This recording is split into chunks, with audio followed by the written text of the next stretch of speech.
नमस्कार मेरे प्यारे बच्चों, आप सभी का दिल खोल कर स्वागत है आपके अपने प्यारे से यूट्यूब चैनल दी ऑनलाइन कोचिंग में। दोस्तों मैं हूं नितेश। गाइज आज की इस वीडियो के अंदर हम चैप्टर 1 से लेकर चैप्टर 5 तक का जो सीरीज चल रहा है, जिसमें हम कुछ इंपॉर्टेंट क्वेश्चंस रखे हैं और वो मेरे करने से पहले आपको करना है, क्योंकि मैंने सारे क्वेश्चंस ऑलरेडी करवा चुके हैं।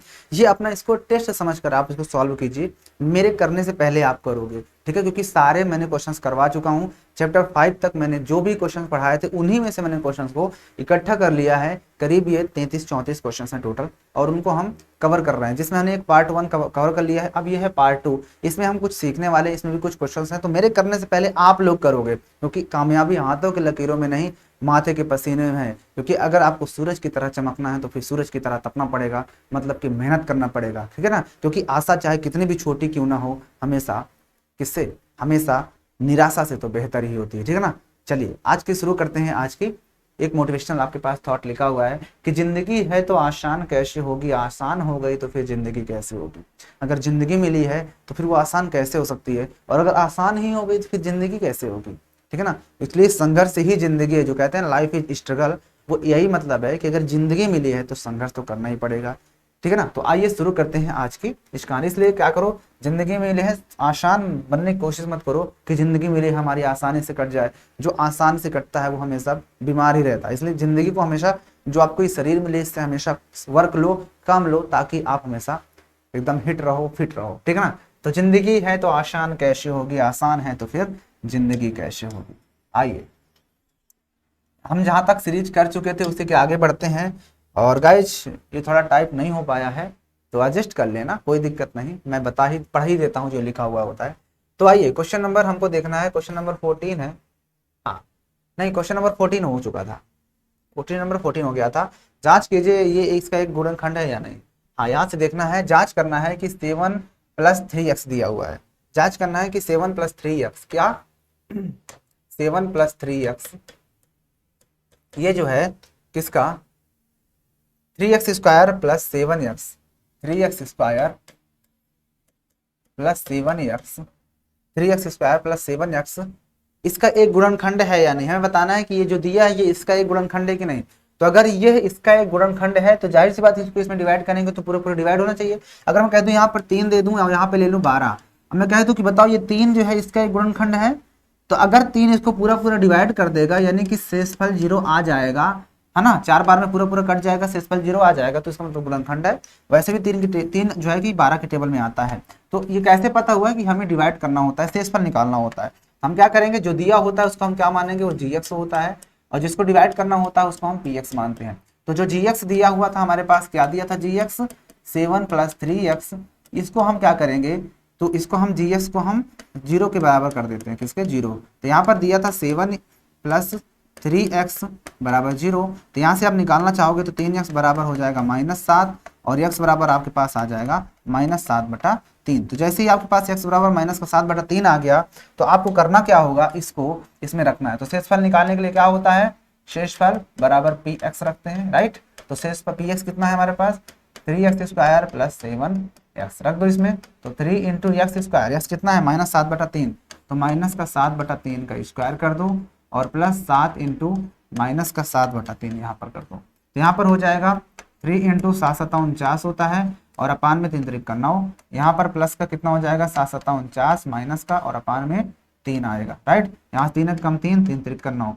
यहाँ से देखो 49 बटा कितना आ गया, 3 आ गया, और माइनस प्लस माइनस माइनस 49/3 यहाँ से भी कट गया, आंसर कितना आ गया 0। तो यहाँ पर रिमाइंडर हमारे पास 0 आ गया, शेषफल 0 आ गया, इसका मतलब या इसका एक गुणनखंड है, अतः इतना इसका एक गुणनखंड है। आप ये चीज लिख सकते हो, ठीक है? आइए नेक्स्ट क्वेश्चन पे चलते हैं। आइए अगला क्वेश्चन है, 15 नंबर हो गया। अब आते हैं 16 नंबर पे। कहता है गुणनखंड प्रमेय की सहायता से इसका गुणनखंड कीजिए। गुणनखंड प्रमेय से हमें y² - 5y + 6 का y² + 5y - 6 यही था, y² - 5y + 6 इसका गुणनखंड प्रमेय से हमें क्या करना है, सॉल्व करना है। तो जो दिया होता है उसको आप py मान लो, क्योंकि यहाँ पर y के फॉर्म में है। नहीं लिखोगे तब भी सही है, लिख दोगे तब भी सही है, ठीक है ना? अगर आप नहीं लिखना चाहते तब भी सही है, py में इतना दिया है। तो हम क्या करेंगे, वाई स्क्वायर का 6 से मल्टीप्लाई, वाई के स्क्वायर के साथ 1 है तो 1 का मल्टीप्लाई 6 से, 6 कम 6, 6 के ऐसे दो फैक्टर करो कि घटाने पर 5 आना चाहिए, तो 6 1 कम 6, 6 में से 1 जाएगा 5 आ जाएगा। इसका मतलब ये वाई स्क्वायर, अब प्लस के साथ 6 वाई ले लो और माइनस का वाई ले लो, क्योंकि घटाने पर प्लस का 5 चाहिए, इसलिए यहाँ से दोनों से वाई कॉमन तो क्या बचेगा वाई प्लस 6, और यहाँ से माइनस का 1 कॉमन तो वाई प्लस 6। अब आपको फिर से साफ साफ दिख रहा है कि दोनों से y प्लस 6 कॉमन, तो दूसरे ब्रैकेट में आपके पास आ जाएगा y माइनस 1, राइट, हो जाएगा ना y माइनस 1। अब इसके बाद आपको क्या करना है, बस गुणनखंड ही पूछा था तो यहीं तक आंसर हो गया, आंसर हो गया, क्योंकि गुणनखंड जब भी पूछता है तो हमें इसी फॉर्म में बताना होता है बस, ठीक है। आइए चलते हैं नेक्स्ट क्वेश्चन पे, नंबरिंग कर लेना अपना ध्यान से। अगला क्वेश्चन है k का मान ज्ञात कीजिए, क्वेश्चन नंबर 17, k का मान ज्ञात कीजिए जबकि निम्नलिखित स्थितियों में x माइनस 1 जो px दिया हुआ है उससे एक गुणनखंड, यानी सब px दिए हैं, इसका x माइनस 1 एक गुणनखंड है, तो अगर x माइनस 1 इसका एक गुणनखंड है तो शेषफल कितना आना चाहिए, 0 रहा होगा ना, तो हमें बताना है k का मान कितना होगा। तो आइए 17 में पहला क्वेश्चन, तो 17 का देखो, 17 नंबर, 17 में दिया है हमारे पास gx, जिससे हम भाग देते हैं वो दिया है x माइनस 1, तो हम इसी को बराबर 0 करते हैं, तो x माइनस 1 बराबर जब 0 करो तो x बराबर आपके पास आ जाएगा 1। तो हमको निकालना है शेषफल, तो उसने कहा है शेषफल कितना है, शेषफल बराबर क्या है 0, उसने कह दिया है कि जो उसका शेषफल है वो 0 है, या हम जानते हैं कि शेषफल मतलब क्या होता है px होता है, यस, लेकिन उसने प्रश्न में ये कह दिया कि शेषफल 0 होगा क्योंकि उसने कहा इस एक गुणनखंड है। तो अब px हमारे पास कितना है पहले क्वेश्चन के लिए, X square plus X plus K, X square plus X plus K, तो बस इसको इधर बुला लो, इन दोनों को इधर बुला लेते हैं, तो माइनस का एक्स स्क्वायर और माइनस का एक्स बराबर के, राइट। अब हम क्या करते हैं, इसमें से माइनस का एक्स कॉमन ले लिए, तो माइनस एक्स कॉमन तो क्या बचा एक्स, क्या बचेगा, सॉरी एक्स का वैल्यू तो पता है ना, ये सब करने की क्या जरूरत है, वैल्यू पता है ना, तो रख दो, देखो माइनस रख दो, माइनस एक्स कितना 1 sorry A square X square minus minus X कितना है 1, तो 1 रख दो बराबर के, तो यहाँ से माइनस 1 का स्क्वायर करोगे, माइनस पहले था 1 का स्क्वायर 1 ही होगा, तो माइनस 1 बराबर के, तो हमारे पास के कितना आ जाएगा माइनस का 2, ठीक है ना। इस तरह से प्रश्न को करना होता है, ठीक है, ओके। आइए चलते हैं आगे बढ़ते हैं। और हाँ, इसका जो पीडीएफ वगैरह अगर आपको चाहिए, अगर आप इसका पीडीएफ चाहते हैं, पीडीएफ वगैरह जो मैंने पढ़ा रहा हूँ इसका अगर पीडीएफ चाहिए तो आप ऐप पे अभी जाइए, कोर्स खरीद लीजिए, मात्र 99 रुपीज़ में है, ठीक है ना। तो वहाँ पे आपको इसकी जो पीडीएफ है आपको पर मिल जाएगी, और वहाँ पर ये जो भद्दा भद्दा दिख रहा है ना, तो वहाँ पर आपको मिल जाएगा, तो आप जाइए तुरंत ज्वाइन कीजिए, अभी आप तक ज्वाइन नहीं किए तो जाइए ज्वाइन कीजिए, ठीक है ना। चलिए आते हैं अगले क्वेश्चन, क्वेश्चन नंबर 18, इसका सेकंड वाला आप अपने से कर लेना। 18 नंबर देखते हैं, देखिए 18 नंबर पे चलते हैं, कहता है x cube minus 2x square minus x plus 2 को गुणनखंड कीजिए, क्या है x cube minus 2x, x cube है यहाँ minus 2x square plus 2x square minus x plus 2 है, माइनस एक्स प्लस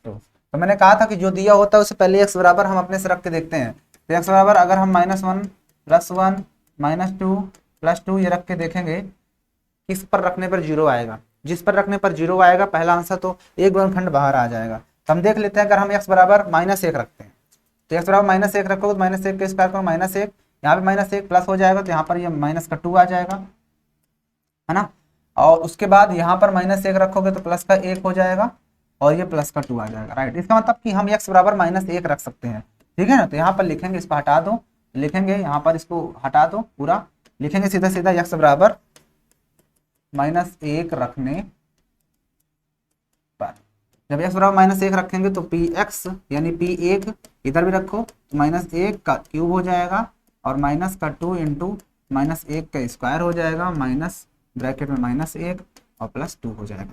तो देखो यहाँ पर देखो ध्यान से, एक -1 का क्यूब -1, यहाँ पे प्लस में हो जाएगा, माइनस का 2 आएगा, ये प्लस का 1 ये प्लस का 2, ये इससे कट जाएगा, इससे कट जाएगा, 0 आ गया।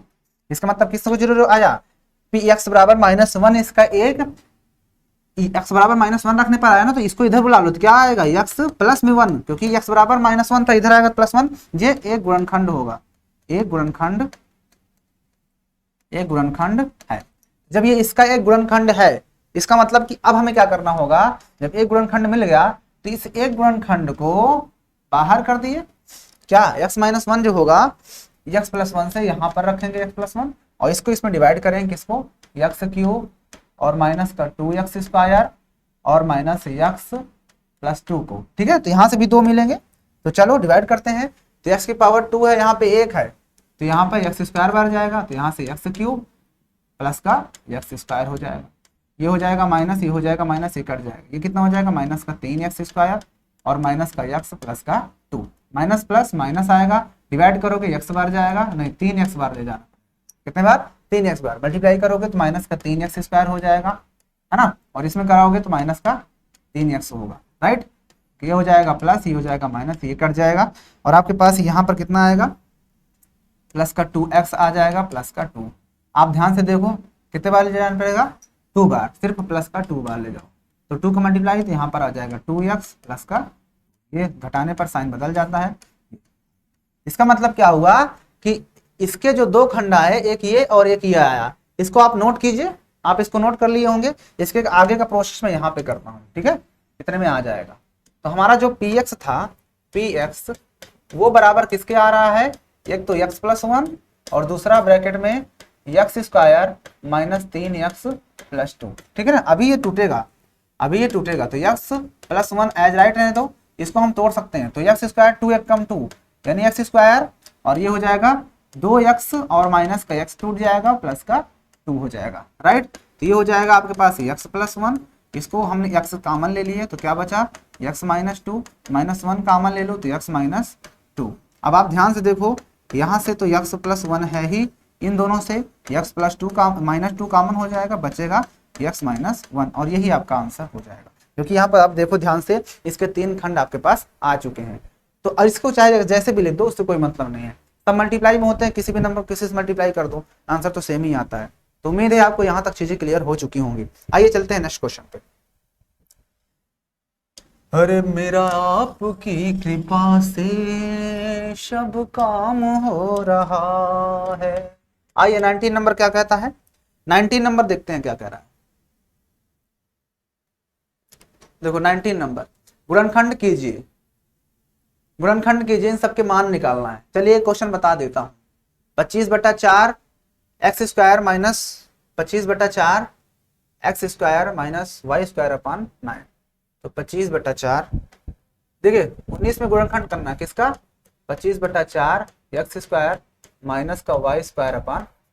तो आपको साफ साफ दिख रहा है ये a² माइनस b² बन सकता है, इसको हम 5/2 और x इस पूरे की पावर हम लिख सकते हैं 2, और इसको लिख सकते हैं y/3 पूरे की पावर 2। देखो उसी नंबर का स्क्वायर इधर a² माइनस b², तो एक बार हम क्या करेंगे 5/2x प्लस का y/3 ले लेंगे, और एक बार हम ले लेंगे 5/2x माइनस का y/3 आंसर, ठीक है। उम्मीद है आपको ये क्वेश्चन भी समझ में आ गया होगा। आइए इसके बाद देखो ये क्वेश्चन है 103 इंटू 107, तो 103 107 को क्या करोगे, 103 को आप 100 प्लस 3 लिख देना, और 107 को आप क्या लिख दोगे 100 प्लस 7 लिख देना। तो देखो वही काम, ये वाला फार्मूला x प्लस a और x प्लस b से सॉल्व हो जाएगा, यानी x² plus ab into x plus plus plus plus plus क्या हो जाएगा ab, फार्मूला क्या होगा a प्लस बी होगा, यहाँ पे a प्लस बी और यहाँ पर ab, ठीक है ना। तो इस तरह से आप इस फार्मूले में रख के सॉल्व कर सकते हो, ठीक है। आइए ये वाला फार्मूला देखो, 64 को आप 4 चौके 16 चौके 64 लिख सकते हो, तो 4m का स्क्वायर क्यूब कर दो, और ये माइनस का 7n का क्यूब हो जाएगा। अब देखो a cube minus B cube formula आता है ना आपको, सॉल्व कर दो, हो गया। गुणनखंड करना होता है, हो गया। ऐसे फॉर्म में लिखना ही तो गुणनखंड कहलाता है। आइए अगला क्वेश्चन में कहता है गुणनखंड कीजिए। यहाँ पर दिया है 4y minus Y 4y plus 1, ये भी वही चीज है। आप क्या करोगे, इसको भी आप सॉल्व कर सकते हो। यहाँ पर देखो थोड़ा सा स्क्वायर लगा हुआ है, यहाँ पे स्क्वायर नहीं है, ये 4y² है, ठीक है। तो ये देखो 4 एकम 4 करोगे, फिर 4 के ऐसे 2 फैक्टर करो कि घटाने पर 4 आना है, प्लस करने पर 4 आए, तो 4 एकम 4 का मतलब कितना होगा, 2 दूनी 4 बन जाएगा ना, सिंपल है ना। ओके, यहाँ पर देखो A square minus B square बन जाएगा, क्योंकि X square minus Y square upon 10 है। ठीक है, कर लोगे आप। आइए क्वेश्चन नंबर 21 चलते हैं। कहता है उपयुक्त सब समीकरणों का प्रयोग करके प्रत्येक का प्रसार कीजिए। एक दिया है -2x plus 5y plus -3z का होल स्क्वायर, एक दिया 1/4a माइनस 1/2b प्लस 1 का होल स्क्वायर। तो ये भी बहुत आसान है। तो देखिए 21 का मैं पहला बता देता हूँ।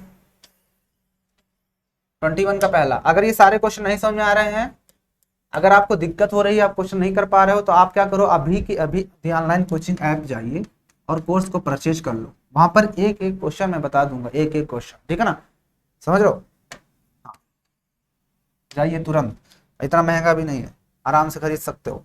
माइनस का 2x प्लस 5y, माइनस का 2x प्लस 5y, और क्या दिया है -3z का होल स्क्वायर, -3z का होल स्क्वायर। तो देखो a माइनस बी का होल स्क्वायर क्या होता है, a स्क्वायर, तो मतलब कि -2x का whole square plus B square मतलब 5y का होल स्क्वायर प्लस 3z का होल स्क्वायर, फिर क्या होता है +2xy, x कितना है माइनस का 2x इंटू वाई कितना है 5y, फिर +2 इंटू 5y इंटू माइनस का 3z, ठीक है, और उसके बाद प्लस का 2 इंटू माइनस का 3z इंटू माइनस का 2x, यही होता है ना, फार्मूला तो पता है ना आपको।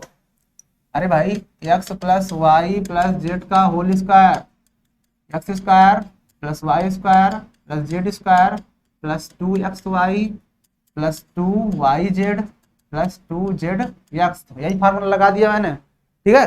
तब देखो जब इसको करोगे तो 2 दूने 4 एक्स स्क्वायर हो जाएगा सीधा सीधा, यहाँ पर 5 पचा 25y स्क्वायर, यहाँ पर 3 त्रिका 9z स्क्वायर, ये माइनस में है, ठीक है, तो 9z स्क्वायर प्लस में हो जाएगा। यहाँ पर देखो 2 दूना 4 पंचे 20, तो माइनस का 20 xy, यहाँ पर देखो 2 पंचे 10 तिया 30 हो जाएगा, और माइनस का 30 yz, यहाँ पर माइनस माइनस प्लस, तो 3 दूना ही 6 और 6 दूनी 12, तो प्लस का 12 xz, ये आंसर हो गया, है ना आसान, कितना आसान क्वेश्चन था। इसका सेकंड पार्ट आपको उससे कर लेना, उसमें भी यही फार्मूला लगने वाला है, ठीक है। आइए 21 के बाद चलते हैं 22 नंबर, देखते हैं 22 पे क्या कह रहा है। 22 में कहता है सौरसंख्या का प्रयोग करके 998 का क्यूब बताओ। तो क्या कर सकते हो, इसको सीधा सीधा 1000 -2 कर देना, लिख सकते हो ना, इसका क्यूब। तो देखो a माइनस बी का होल क्यूब लग जाएगा, आंसर आ जाएगा। यहाँ पर 102 है तो इसको आप 100 प्लस 2 लिख देना, तो a प्लस बी का होल स्क्वायर लग जाएगा, आप कर सकते हो सौरसंख्या का, ठीक है ना, आंसर आ जाएगा। यदि x प्लस वाई बराबर 0, तो दिखाइए कि x cube plus Y cube plus Z cube बराबर 3xyz होता है। तो आइए देखते हैं 23 नंबर। 23 दिया है कि X square plus Y square plus Z square, नहीं, X plus Y plus Z बराबर 0 दिया है। क्या दिया हुआ है, X plus Y plus Z बराबर 0 दिया हुआ है, ठीक है ना। और उसके बाद कहता है दिखाना क्या है, मतलब सिद्ध करना है कि X cube plus Y cube plus Z cube बराबर 3xyz, ये क्या करना है, दिखाना है, मतलब सिद्ध करना है। अब बच्चों आपको एक फार्मूला याद होना चाहिए, आपको एक फार्मूला पता है कि हम जानते हैं क्या जानते हो, हम जानते हैं कि क्या जानते हैं कि X cube plus Y cube plus Z cube minus का 3xyz equal to X plus Y plus Z बराबर X square plus Y square plus Z square minus X Y minus Y Z minus Z. बच्चों ये formula होता है, इस फार्मूले को आपको याद रखना है, ठीक है ना। आपको इस फार्मूले को दिमाग में रखना है कि हम ये फार्मूला जानते हैं कि X cube plus Y cube plus Z cube minus 3xyz equal to X square X plus Y plus Z, दूसरे ब्रैकेट में X square plus Y square plus Z square minus X Y minus Y Z minus Z X होता है, ठीक है। तो आपको ये formula याद रखना है, ओके। चलो अब रख दो, तो X cube plus Y cube plus Z cube minus 3xyz, ये वैल्यू पता है, X plus Y plus Z बराबर कितना दिया था 0, तो 0 इंटू क्या हो जाएगा, X Q square plus Y square plus Z square minus Y Z minus Z X. ठीक है, अब आ जाएगा आपके पास X cube plus Y cube plus Z cube minus का 3xyz बराबर ये 0 हो जाएगा। उसके बाद आप कर क्या सकते हो कि इसको एक्स क्यूब भी रहने दो, ये वाई क्यूब भी रहने दो, प्लस जेड क्यूब भी रहने दो, इसको उधर भेज दो तो प्लस का उधर जाएगा 3xyz हो जाएगा। और आपको प्रूव भी यही चीज करना था। देखो आ गया ना, वही चीज आपके पास प्रूव हो गया। हमने दिखा दिया कि देखो ये चीज होता है जब ऐसी कंडीशन होती है। अब मुझे बताओ कि आपको कहाँ पर दिक्कत है, कहीं पर दिक्कत है क्या, बताओ दिक्कत है तो। नहीं दिक्कत है ना, चलें आगे। कह दो कि तुम हो मेरी वरना जीना नहीं मुझे है मरना, देखो कभी ना ऐसा करना। ऐसे ही खत्म हो गया क्या भैया। आइए इसका दूसरा पेज ऊपर दिया हुआ है, आइए इसमें से देखते हैं। कहता कार्तीय तल में बिंदु दिए गए हैं, उनको निर्धारित करने वाली क्षैतिज और ऊर्ध्वाधर रेखाओं के नाम क्या होते हैं। इस प्रश्न में कहता है कि जो कार्तीय तल होता है, इस तरह से कार्तीय तल बनता है। कार्तीय तल में जो क्षैतिज रेखा होती है, क्षैतिज इसको बोलते हैं, जो ऐसे पड़ी होती है हॉरिजॉन्टल, वर्टिकल को ऐसे, ऊर्ध्वाधर को वर्टिकल बोलते हैं। उनके क्या होते हैं, उन ऊर्ध्वाधर रेखाओं के क्या नाम होते हैं। तो इसको तो एक्स अक्ष बोलते हैं और इसको क्या बोलते हैं, वाई अक्ष बोलते हैं। हो गया, लिख लेना क्षैतिज अक्ष को एक्स अक्ष और ऊर्ध्वाधर को वाई अक्ष। कहता है निम्न पॉइंट दिए गए इनको चतुर्थांश में बताइए। तो पहला है -3 -5, तो अगर -3 -5 है और क्या दिया हुआ है -2 -4, -2 4 है और क्या दिया है 5 6 और 1 2 अपने से बता लेना। ठीक है, तो कहता है कि इनको बताओ चतुर्थांश में कहाँ पे पढ़ेंगे। अरे भैया ये इसमें क्या होते हैं, दोनों सभी प्लस में होते हैं। इसमें पहले माइनस फिर प्लस, इसमें माइनस माइनस, इसमें पहले प्लस फिर माइनस। तो बताओ ये पहले माइनस है फिर दोनों माइनस, तो ये कौन से में हो गया, थर्ड में हो जाएगा। ये वाला पहले माइनस फिर प्लस, तो पहले माइनस फिर प्लस, तो कौन से में ये हो जाएगा, ये दूसरे में हो जाएगा। दोनों प्लस तो कौन से में हो जाएगा, फर्स्ट में हो जाएगा। है ना आसान। चले अगले क्वेश्चन पे बात करते हो। इतने आसान आसान क्वेश्चन मेरे से करवा रहे हो, शर्म नहीं आ रही। चलो आते हैं नेक्स्ट क्वेश्चन पे।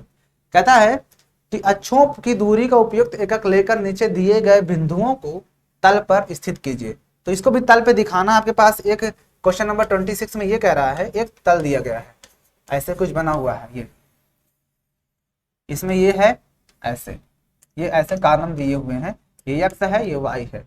क्या दिया है पहला -2 8, ये दिया है -2 तो ये 8 है, फिर है -1 फिर 7 है, -1 7 है। उसके बाद है 0 -1/0 माइनस का 1/25 ना 25 है ना। इस तरह आगे भी दिया है। कहते हैं इसको कार्तीय तल में दिखाओ। अरे भैया क्या दिक्कत है इसमें, ऐसे दिखा दो।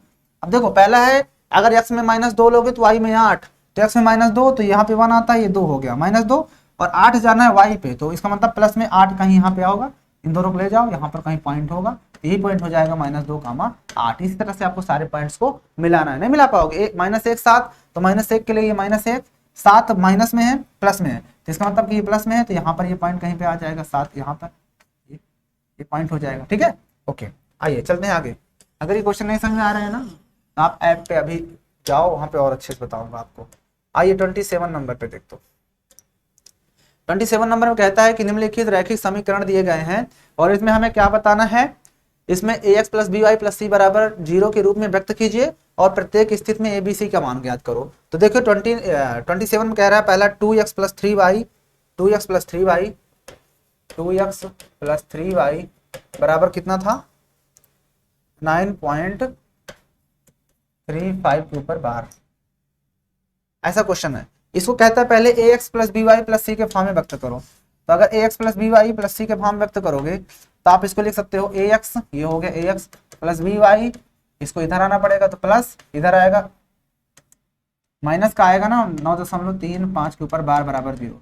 इसको बदलने के लिए आप इसको 2x + 3y, यहाँ पे प्लस ब्रैकेट में लिखो माइनस का 9.35 के ऊपर बार बराबर 0। अब कहता है abc का मान बताओ। अब इसके जब कंपेयर करोगे ax + by + c बराबर 0 से, तो आपको मिल जाएगा ना यहाँ से क्या ए बराबर कितना मिलेगा 2 मिलेगा, बी बराबर कितना मिलेगा 3 मिलेगा, और सी बराबर कितना मिलेगा माइनस का 9.35 के ऊपर, सिर्फ 5 के ऊपर बार है। ठीक है, समझ में आया? तो इस तरह से आपको सारे क्वेश्चन करने होंगे। तो उम्मीद है आपको समझ में आ गया होगा, आप सारे क्वेश्चन कर सकते हो। ठीक है, अगर इसका पीडीएफ चाहिए तो आप जो है कि ऐप को डाउनलोड कर लो, उसमें आपको ही मिल जाएगा। ठीक है, आइए इसके बाद देखो बाकी क्वेश्चन आप कर सकते हो। y-2 है, तो अगर y-2 है तो इसको बदलने के लिए क्या करोगे, चलो इसको ही बता देता हूँ पहले। ax प्लस y-2 को कैसे बदलेंगे, y-2 तो देखो x नहीं है तो हम x को 0 इंटू एक्स लिख सकते हैं, प्लस y ये बराबर 0 दिया था, और माइनस का 2 बराबर 0 है, अभी तो नहीं बना, इसको हम लिखेंगे 0.x प्लस y प्लस और माइनस 2 ब्रैकेट में करेंगे, क्योंकि हमको पता है कि फार्मूला जो होता है उसमें क्या होता है, प्लस में होता है। जब कंपेयर करोगे इसकी ax plus by plus c बराबर 0 से, तो आपको a बराबर कितना मिलेगा 0 मिलेगा, b बराबर कितना मिलेगा 1 मिलेगा, और c बराबर माइनस का 2 मिलेगा। तो इस तरह से आपको सारे क्वेश्चंस को करने होंगे। चलिए आते हैं नेक्स्ट क्वेश्चन पे। आइए अगला क्वेश्चन देखते हैं क्या है। 28 में दिया गया कितने हल हो सकते हैं, y बराबर 3x प्लस 5। तो मैंने बताया था कि जब उसमें दो वेरिएबल होते हैं, दो चर होते हैं, तो उसमें अपरिमित रूप से अनेक हल हो सकते हैं, अनंत हल। तो इसमें क्या होगा, अपरिमित रूप से अनंत हल हो जाएंगे, क्या हो जाएंगे, अनंत हल हो जाएंगे। ठीक है ना, आगे चलते हैं। आइए अगला क्वेश्चन देखते हैं। अब देखो कहता है k का वह मान ज्ञात करना है आपको, k का वह मान ज्ञात करो जिसके लिए x बराबर 2 y बराबर 1 समीकरण इतने का हल है। तो कहता है कि 2x प्लस 3y बराबर k का जो x बराबर 2 है, x बराबर 2 दिया है ये, और ये y बराबर जो 1 दिया हुआ है, वो इस समीकरण 2x प्लस 3y बराबर k का हल है। इसका मतलब 2x की जगह में इसको रखेंगे तो उसको सेटिस्फाइड करेगा, 10 to 1 बराबर k, तो k का वैल्यू यहाँ से आ जाएगा। ठीक है, ओके आइए आगे चलते हैं। कहता है यदि तापमान, अब कर सकते हो और क्वेश्चन अपने कर लेना। आइए क्वेश्चन नंबर 34 देख लेते हैं। कौन सा 34 में कहता है यदि आप तापमान कहीं का 30 डिग्री हो तो फ़ारेनहाइट में कितना होगा। तो उसके लिए आपको फार्मूला पता होना चाहिए कि F बराबर 9/5, F बराबर फार्मूला पता होना चाहिए, क्या होता है F बराबर 9/5 C, और क्या होता है प्लस 32, क्या होता है प्लस 32, यही होता है।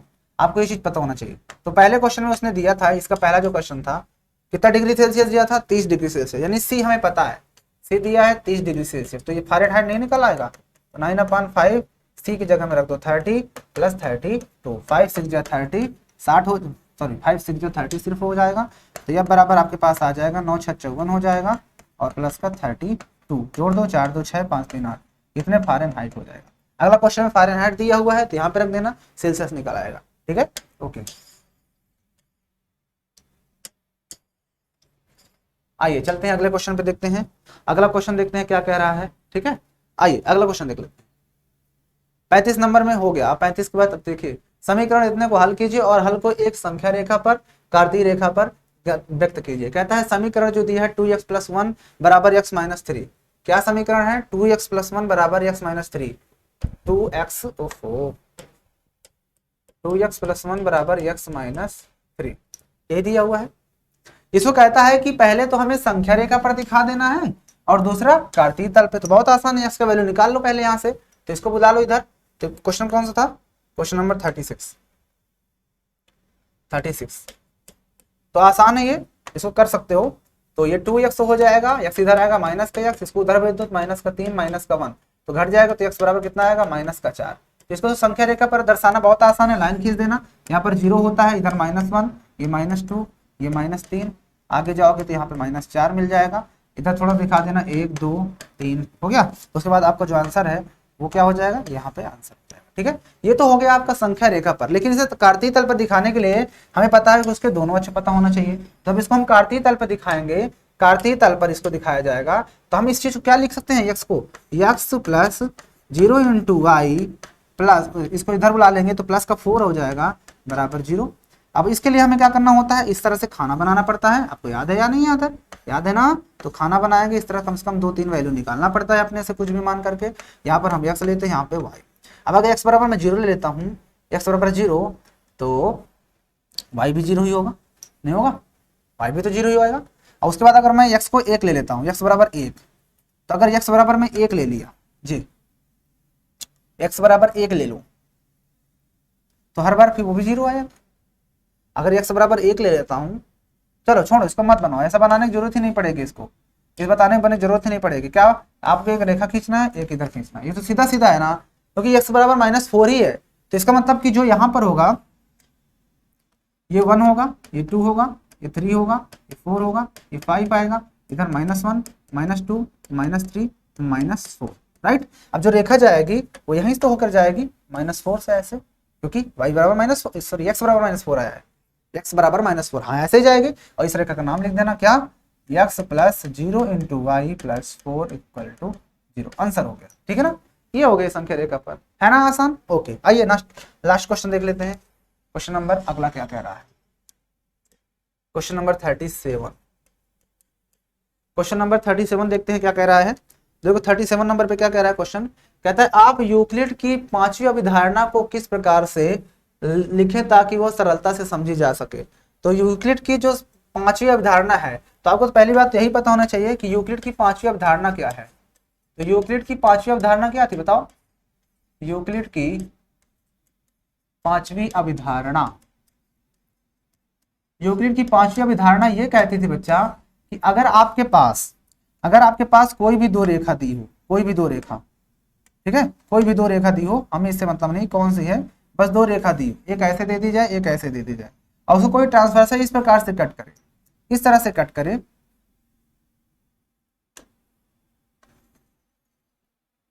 और उसको कोई ट्रांसवर्सल इस तरह से कट करे कि उसके बाद जो उसके इंटीरियर एंगल बनते हैं, अंतः कोण बनते हैं, ये अंदर वाले, ये जिस तरफ के दोनों एंगल का सम, जिस तरफ की दो एंगल का सम क्या होगा 180 से, अगर मान लेता हूं कि ए है ये और ये बी है, ठीक है, जिधर भी ए और बी है, जो भी एंगल दिए होंगे उनका सम जो होगा 180 से क्या होना चाहिए, कम आएगा। जिधर 180 से कम आएगा वो रेखाएं उधर ही मिलेंगी। तो देखो अगर इधर देखोगे तो यहाँ पे ए और बी का जो सम होगा 180 से कम आएगा, इसीलिए इस रेखा को इधर बढ़ाओगे और बढ़ाया जाएगा इसको, तो कहीं ना कहीं इधर कट करेंगे, और जिधर 180 से ज्यादा आता है उधर कभी नहीं मिलती हैं। यही कहती है यूक्लिड की अभिधारणा। तो इसे कहता है अपनी भाषा में कैसे लिखोगे, तो आप ये लिखना कि यदि दो रेखाएं असीमित रूप से बढ़ाई जाती हैं और उसको कोई तीसरी रेखा उसको कट करती है, और उस प्रकार उसके अंतः कोण, जो उसके अंतः कोण बनते हैं उनके एक ही तरफ के अंतः कोणों का योग, जिधर भी एक ही तरफ के अंतः कोणों का योग 180 से कम होगा, जिस तरफ अंतः कोणों का योग 180 डिग्री से कम होगा, वे रेखाएं उधर ही प्रतिच्छेदित करेंगी। आपको ये बात अपने लैंग्वेज में लिखना है, ठीक है ना। तो इसको जब लिखोगे तो आप अपनी लैंग्वेज में कैसे लिख सकते हो, आप यही लिखो ना कि जब दो रेखाएं असीमित रूप से बढ़ाई जाती हैं, असीमित रूप से बढ़ाई जाती हैं और उस पर कोई तीसरी रेखा गिरती है, तो इस प्रकार से जो अंतः कोण बनते हैं उसमें अंतः कोणों का योग जिस तरफ 180 डिग्री से कम होगा, वे रेखाएं उधर ही एक दूसरे को प्रतिच्छेदित करेंगी। इस तरह से बना देना और यहाँ पे लिख देना कि ए है, ये बी है, और लिख देना a + b is less than 180 degree, क्योंकि साफ साफ फिगर भी ऐसा ही कुछ कह रहा है। तो आपको फिगर बना देना, ये चीज लिख देना है, हो गया। अब की हो गई अपनी लैंग्वेज में अभिधारणा। तो यहाँ पर बच्चों आपका ये इसके जो भी इंपॉर्टेंट क्वेश्चन थे मैंने खत्म कर दिए हैं। तो वीडियो अच्छी लगी हो तो लाइक कर देना, क्योंकि पढ़ाई के दीपक दिल में जला कर तो देखो, माँ बाप के सपनों को जरा सजा कर तो देखो, और तुम्हें पढ़ाई से मोहब्बत न हो जाए तो कहना बस एक बार TOC चैनल से दिल लगा कर तो देखो। तो यहाँ पर आपके जो ये सीरीज चल रही थी, ये सीरीज यहाँ पर आज खत्म हो गई। बहुत ही प्यारे क्वेश्चन थे, हमने सारे क्वेश्चन को यहाँ पे कवर अप कर लिए हैं। कुछ क्वेश्चन मैंने छोड़े हैं जो कि अपने से कर लो, नहीं आए तो आप ऐप पे आ जाना, ऐप पे मैं आपका इंतजार करूंगा और वो भी क्वेश्चंस आपके करवा दिए जाएंगे, ठीक है ना। बात समझाएं डीपली, वहां पे और भी डीपली मैं पढ़ाता हूँ। कुछ चीजें ऐसी होती हैं जो कि बच्चों को बहुत कम आता है, नहीं जानता बिल्कुल भी, का खा भी नहीं जानता, तो उस तरह की चीजों को एकदम डीपली पढ़ाया जा रहा है, एकदम डीपली। तो आप वहां पे ज्वाइन हो जाइए, आपका मस्त, आपकी मैथ्स एकदम स्ट्रांग हो जाएगी, ठीक है ना। तो आप की क्लास को बस यहीं पे खत्म करते हैं, मिलते हैं फिर इसके नेक्स्ट वीडियो के साथ। तब तक के लिए जय हिंद। वीडियो लाइक कर देना भैया।